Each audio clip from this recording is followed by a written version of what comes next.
नमस्कार.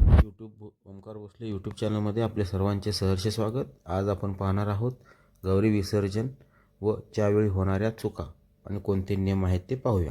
चला तर पाहूया. गौरी विसर्जन पूजा गौरी पूजनाच्या तिसऱ्या दिवशी सकाळी सुरू होते. यंदा गौरी विसर्जन मुहूर्त 12 सप्टेंबर रोजी दुपारी 1:31 ते रात्री 9:51 आहे. या कालावधीत गौरी विसर्जन कसे करायचे आणि कोणकोणते नियम पाळायचे ते जाणून घेऊया. घरातील सर्वांनी सकाळी लवकर उठून आंघोळ करावी. गौरीला प्रसन्न करण्यासाठी ती छान कपडे घालून विसर्जन पूजेला सुरुवात करावी. देवीची उत्तर पूजा ही तिचे आभार मानण्यासाठी आणि निरोप देण्यासाठी केली जाते. उत्तर पूजेच्या वेळी गौरीला हळद, सिंदूर, चंदन, सुकामेवा, नारळ, सुपारी आणि फराळाचे पदार्थ, अगरबत्ती आणि इतर गोष्टी अर्पण केल्या जातात. बहुतेक घरांमध्ये देवीला हळद आणि कुंकू लावून विसर्जन पूजेची सुरुवात केली जाते आणि सौभाग्याचे थाळीचे वाण 5 महिलांना दिले जाते.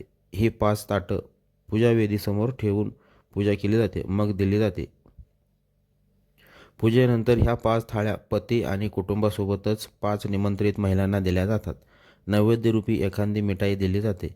त्यांना देवीचे रूप मानून पूजा केली जाते, त्यामुळे त्या देखील दिलेल्या पूजांचा आणि दानांचा आनंदाने स्वीकार करतात. गौरीची आरती केली जाते आणि देवीवर अक्षता वाहून दही भाताचा नैवेद्य दाखवतात. देवीच्या पाहुणचारांचा समारोप दही भात देऊन केला जातो. सोबतच विडा दिला जातो. पुनरागमनाचा म्हणत देवीला पुढल्या वर्षी परत ये असे आमंत्रण दिले जाते. काही ठिकाणी गौरीला निरोप देणारी गाणी ह्या समारंभात गायली जातात. तसेच आरतीचे विविध प्रकार म्हणून देवीची संगीत सेवा केली जाते.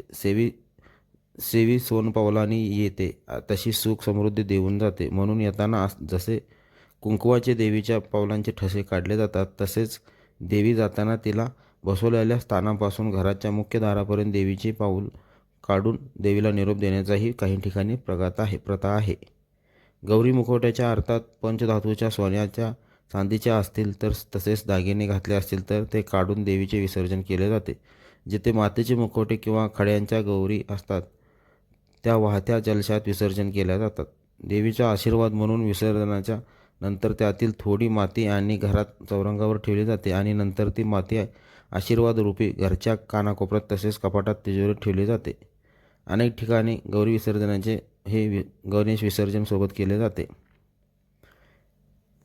तर आज आपण पाहिलेलं आहे गौरी विसर्जन व त्यावेळी होणाऱ्या चुका कोणत्या आहेत. तर आवडल्यास लाईक करा, कमेंट करा, शेअर करा, सबस्क्राईब करा. धन्यवाद.